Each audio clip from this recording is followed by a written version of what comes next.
Okay, guys, Angie Peppers here. Hopefully, everybody's having a great weekend. Just thought I'd do this segment today. Wanted to kind of throw in a couple things in here. Um, as you may know, winter's approaching us. Depending on what region you are, what zone you're in. I'm in zone 8B, so I'm currently located in central Texas. Right now we're in getting close to mid-October. Temperatures right now are up in the upper 60s. Not too bad, my specialty in plants, I absolutely love pepper plants, so I'll have more pepper plants and some of the other native plants and things like that. So just kind of wanted to kind of throw in a little bit about pruning or trimming down your plants for the purposes of overwintering them. Now, I've had some questions to where what do you do when you're overwintering plants and things like that. So just real quick,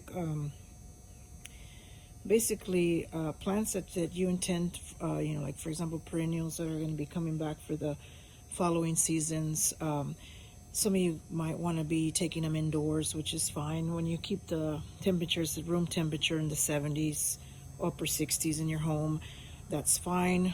I highly recommend that if you are going to be taking plants indoors, to always make sure that you spray down your plants with a good, some sort of, whether it's a homemade or commercial, just to kind of spray them down a little bit with some sort of bug repellent. You don't want to be taking these plants inside, and once the warmer temperatures start hitting in there and you have them all surrounded, sometimes we tend to overcrowd. You will be bringing aphids and other unwanted insects, sometimes some fungus, flies, which they like to bury themselves inside the soil. They lay their eggs, and then once they hatch, you have bugs and things flying around. I would say before you're going to take them indoors, I would say make sure you check the soil and everything. If you have to, like I said, put some sort of repellent, some sort of insect soap. I tend to try to use non-commercial or non-synthetic poisons, but it's up to you. I can't tell you what to do. That's first things first. And before you take these plants inside, you want to be able to, like I said, have them cleaned up a little bit. If you have to repot, some people end up repotting their plants. That's not highly necessary, but if you decide to do so, that's fine. Plants that, like for example, these pepper plants that I have, I'll probably be stringing some Christmas lights around them and then put a tarp over them. I'd gather them all together. The temperatures can exceed here into freezing temperatures here in the Central Texas region. I have lost a few. Some of you guys located out in the Michigan, Virginia, Canada, areas where it really, really gets cold. I can only imagine. I think the lowest I've experienced here is 19 degrees. But you can overwinter it successfully if you just take a few steps and just try to, like I said, prepare your plants. Keep an eye on the weather. Sometimes the first freezes. Last year we had a freeze in October, which it's considered rare around here. So first things first, clean up your plants. Give them a good, water them before you take them indoors. Actually, I'm sorry, water them. Make sure that the soil is not too dry, and then make sure you treat them. Treat them with something. Neem oil. Spray them down. Whatever you have to do. That way you don't want to be taking any unwanted guests indoors, if you choose to do that. If you're going to take them inside your house or put them in some sort of storage or garage or something, or some sort of homemade greenhouse or whatever. The next thing you want to do is, some people, I've had a variety of things that I've done to my plants.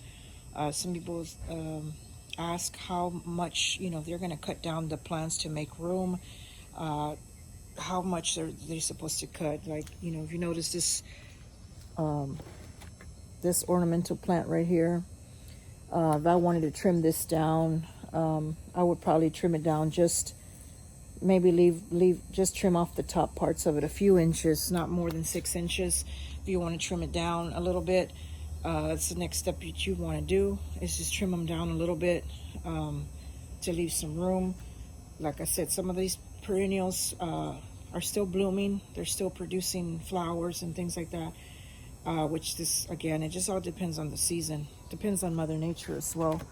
I had instances where I'll have some plants and I decide to take them indoors or put them somewhere, cover them up.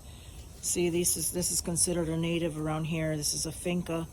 So you notice how it's still producing buds and flowers and things like that. That's fine.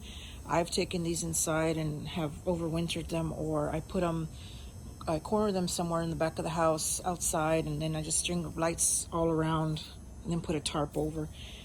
They're going to get ugly. The leaves are going to start falling off. It's going to look like you killed the plant, but it should still be good as long as they don't freeze. Again, you can trim down a few inches of the plant if you want. These will come back the following year. They'll throw their little babies. They'll come back. Some will just stay alive. Like I said, you trim it down. You can trim these down. Again, depending on what region you live in, you're going to have different types of plants that we might not have here. This is just an example. Like I said, you'll be having plants and things like that that are still producing. But then again, the growing stages will start slowing down because a lot of these plants will start going into dormancy and things like that. You'll see some of your succulents that look like they're going to be drying and dying. Just as long as you keep them from that freeze, you should be okay. Pepper plants, other plants that are going to come back for the following season. Notice how I have this ornamental pepper plant. You see how it's still producing peppers and still has buds on. That's fine. But like I said, if I wanted to take it indoors and overwinter it, I'm going to cut not more than 6 inches from the pot itself. And then you could do a good job of overwintering. So mainly the important thing is, for overwintering plants, it can be done for plants that are going to be coming back the following season. Remember, treat your plants with solutions. Some people make homemade ones. I make mine. I make mixes of neem oil, a little bit of hydrogen peroxide and dishwashing liquid, and I'll kind of spray them down a little bit and pour some in the soils, some soapy water in the soil, so that way you don't carry these unwanted guests. So just wanted to kind of send you a little bit of something informative for those of you guys that are going to be wanting to overwinter your plants indoors or in a greenhouse. Even greenhouse, you might want to dust your plants a little bit, diatomaceous earth, or some people use 7 dust. Or like I said, I won't tell you exactly what to use. That's going to be totally up to you. Just something that can deter or kill these insects while you're overwintering, because once you start grouping them together, they're going to start overcrowding, they're going to start producing heat, and then the temperatures and all that, you will have these unwanted guests. So be prepared. Hopefully you guys are doing well out there, and hopefully your plants, like I said, will come back for the following year. Trim them down, treat them, and just protect them from that freeze. If you want to keep them outdoors, like I said, you can group them and put them in groups, wrap them around with Christmas lights, and then you could put a tarp over them and keep them protected. All right, so just wanted to let you guys know that in case y'all needed a few tips on overwintering your plants. All right guys, thank y'all for listening, and subscribe if you haven't already to Angie Peppers, and y'all have a great weekend.